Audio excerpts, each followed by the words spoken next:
Well, this would be one incredible win for Calzati if he was to ride away from that breakaway and race to the finish. Aldown needs a few deep breaths now to settle back in. He's been joined by a very willing finish rider in Sylvain Calzati, who's 30 years of age now. And if they can get together, who knows, they might get up here. Kessler's mystified.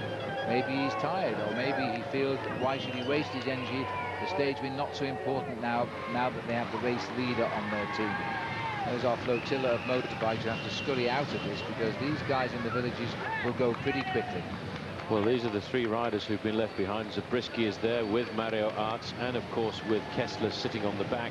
They will probably get picked up quite quickly by the main field, who then all of a sudden might take less of an interest in chasing down because they've caught the riders who they felt were dangerous, Zabriskie and Kessler, for the overall classification, and they may well cut off, but it might force then Robbie McEwen's team to come forward and scramble over the last few kilometers. But it's now starting to turn the advantage towards the attackers on this occasion. We might just have caught a quick time split there. The race is certainly very split up. And in fact, the race situation is Calzati with about 29 seconds over the chasers, a further 16 seconds back to the three men who were originally in that group, and a minute and 42 back to the main field. Or a further minute 42, the main field at 2:27. That's right. He's just gone past the speed camera there, but I didn't see it flash as he charges through this little village here. And he sees now that 25 kilometers to go. That's an awful long way still to race for a ride like this, about 40 minutes of racing. As Calzati knows now that he's got to do the time trial of his life. It took him over an hour and 5 minutes yesterday to ride the time trial. Now he's going to have to do it all again. 15 kilometers to go here, 15 kilometers, and this man Calzati in the lead. And moments ago, the capture of half of the breakaway. Kessler, Zabriskie and Mario Ertz are back in the pack. Leaves this man on the highway about a minute and 10 seconds behind two chasers from the break, Algon and Karlstrom, and then the peloton. And now the chase is on, and I think they may have misjudged it. 2 minutes 33 the last time check. Well, the main field is doing nothing to eat into the advantage of the lone leader. He's still holding on to that 2.5 minute advantage. He actually stretched it out a fraction. It has dropped a fraction. As much encouragement as the team manager can give there, they're not actually doing any job at all of closing in on Sylvain Calzati, and the main field have closed down. He's doing the ride of his life. 2:34 now. It's Brand tanking on the front for Team Quickstep, and this I think this is the back of the pack for Tom Bonen. I'm just having a look to see what's going on there. If he's got a problem, he may well. He's got a softening front wheel. So a softening front wheel there for Tom Bonen. Once again, a mechanical incident for the world champion. He's got teammates up alongside him. They will wait and pace him back into the main field, and that's another reason why it stopped. Wilfried Kretschen's there alongside him. He will wait, no panic. Watch how he does this. The team mechanic is up alongside. Quick flick of the lever at the front end of the machine, and that will allow him to change the front wheel in around about 8 to 10 seconds. So Bonen up and running, mechanical push him. He'll get his feet into the clips, just make sure everything is perfect, and then ride back up through the convoy of cars. And very quickly he'll have a teammate alongside him. It was Wilfried Kretschens, the Belgian rider, who stopped, and he will pace him up to the front. But I think this afternoon the sprinters will not be having their day, because the breakaway is going to survive, because this man does not look like a man who is going to crack down towards the end. You can almost see that smile turning into a grimace, and the team manager there up alongside him, he realizes that this is a big opportunity for AG2R here this afternoon. This is a counter-attack here to try and get somebody to make a move from the field. And this is one of the riders on Française de Jeu. Just a desperate move, because they sense that nobody is taking up the chase now. There is a reaction, that all will help. And watch that gap there start to come down, but at the moment we're going up. Latest check I've got, 3:05. I think this is Philippe Gilbert who is having a dig now. Well, it's not a great move. He's trying to ride across a gap of 3 minutes to catch the lone leader. The only way to do it at this stage of the game is to have an organized chase on the front end of the main field, and I think everybody basically this afternoon has given up the ghost, and that's not surprising. We've had a very hard week of racing. We've had a time trial the day before. Riders looking at a rest day straight into the face. They got the calculations completely wrong here this afternoon, and they didn't expect that a man by the name of Sylvain Calzati would have enough pressure and enough diesel in the engine room to be able to go off and surprise the lot of them. Our man here, Sylvain Calzati, is in this big, wide, long boulevard before he turns off and into the outskirts of town, and then he will start to believe he's definitely going to win this stage. He looks down all the time. That's just to make him aerodynamic. You can see the pain. We can't see his eyes, but I know what they'll be telling us. He just wants to get to the finish. He just wants to get this over and done with. The pain level that he's accepting is being accepted because he knows now he's got possibly the chance of a lifetime for any professional athlete to get in the breakaway and to succeed. He's got 3 minutes and 5 seconds over the front end of the main field and 1:51 back to the chasers. All he's got to do now is just keep that tempo going, keep the pedals moving at around about 100 revolutions a minute, and that will keep the pace up at around about 45 kilometers an hour. There you can see Gilbert. And the fact that he's able to ride off the front end of the main field and hold them for a few kilometers like this is an indication that they really not are riding in the peloton with 100% dedication.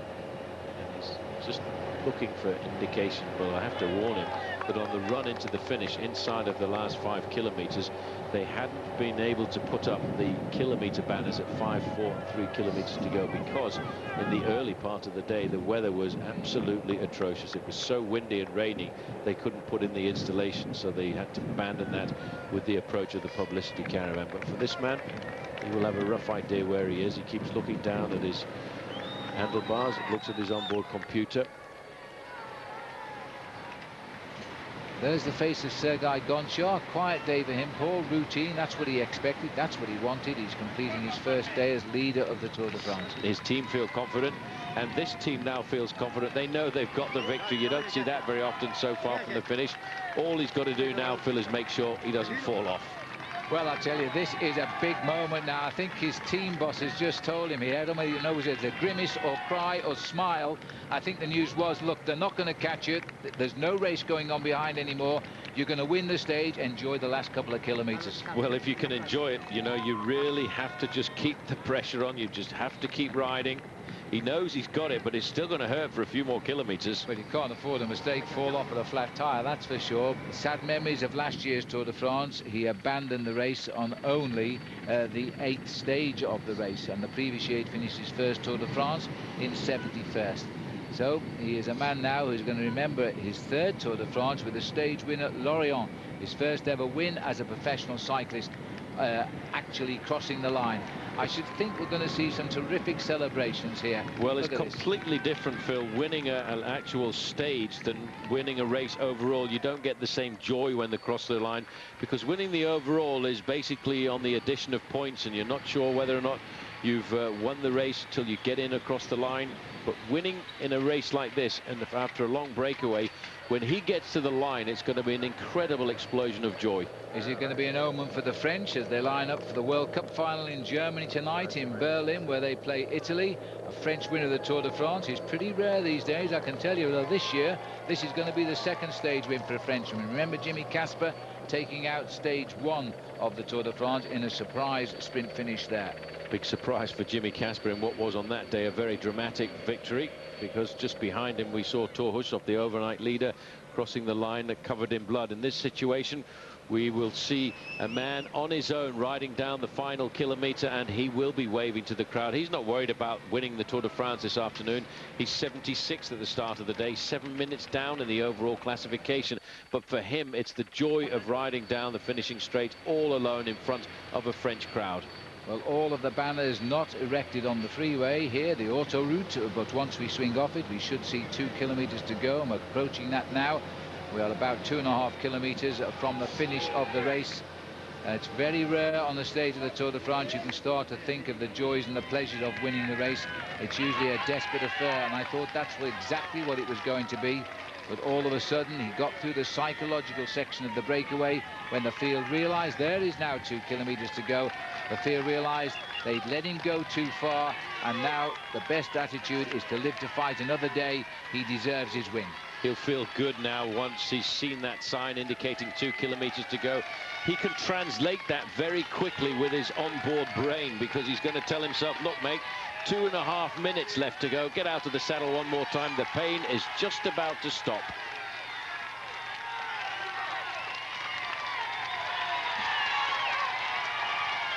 Well, you know, Paul, I think if I was a Frenchman and wanted to win a stage of the Tour de France, this is where I'd want to win it, in Brittany. But what a day for the French as well. What a weekend for the French, because, you know, they've already won Wimbledon with Mauresmo. They've got the World Cup lining up here this afternoon.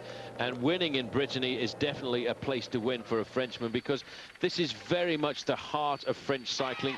This is where French cycling is at its greatest. It's produced some of the great champions. Bernard, you know, Louison Bobet, whose town we went through this morning on the stage.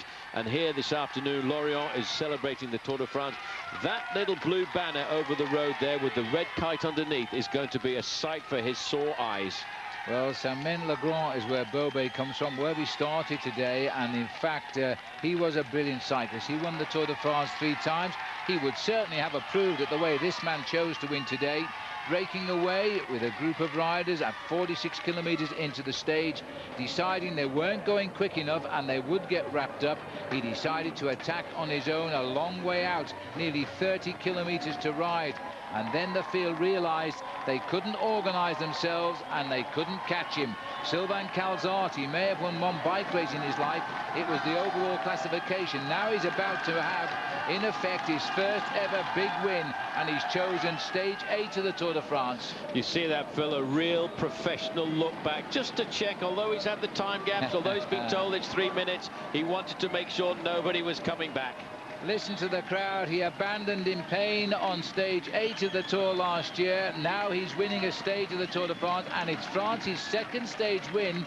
Now, this might be a big tour for the French this year as they bring the curtain down on the first portion of the Tour de France. Then it's off to the airport now and a quick flight to Bordeaux to watch the World Cup on television. Is this an omen for France as Sylvain Calzati gets the win he richly deserves? Going to be a long wait now to see the next 2 riders out on the road. I wonder if they're going to survive. The last time check we had, they had around about a 2-minute advantage over the... they had a 2-minute deficit over Calzati, but they still had a minute's lead over the front end of the main field. But there is the stage winner this afternoon. What a great ride by him. Yes, this is a good moment too, because now he can wait to see who finishes 2nd and 3rd, and that is the best feeling in the world, I think. Shaking his head there. He's on the same team, by the way, as the Australian Simon Gerrans, who won the Tour Down Under in Australia this year. He's in this tour as well this year. Now, the big question is who is going to take out the valued points for green jersey. This is the race. I'm surprised these 2 stayed away, but they have. And together they could not catch Calzati. Once Gilles Carlstrom came up to Patrice Algon, they still couldn't catch him. In fact, he rode away from them. These 2 are going to take major slices of green points away from the likes of McEwen, Bonin, Frère, Bernardi and Hushoft. Now, who's going to win this sprint? Because the Finnish boy at the back, he's never been near even a 2nd place on the stage of the Tour. I think Karlstrom should, because he's just sat on for about 500 meters. He's forced Patrice Algon to do the majority of the pacemaking at the front end of the main field. They keep looking over their shoulders. They are very worried about the return of the main field. But Algon is going to be forced to lead out the sprint. Karlstrom, I think, will come out of his slipstream, but if they're not careful and they play around just a little bit longer like this, they will see the main field coming down upon them. The main field would love to catch these 2 guys because there are still points available. And, of course, Robin McEwen is only separated from Tom Boonen by 10 points. They need to battle it out. Every time there's a sprint, these guys have to go for it. These now are the 2 men trying to go out for 2nd and 3rd. Patrice Algon, from lying in a street in South Australia in Adelaide in January, now dicing out a 2nd place finish in the Tour de France. But Karlstrom has got one over him with a very special sprint, 2nd, and there's the peloton right behind now. Who's going to bring this big Tom Boonen driving on the front here now with Bernardi, and Zarbo's trying to get through the middle, and McEwen gets it. McEwen has done it again. I will go for him by a centimetre. Well, McEwen came very rapidly up through the middle there. I think the other riders just sat up before the line. Boonen led out from a long way.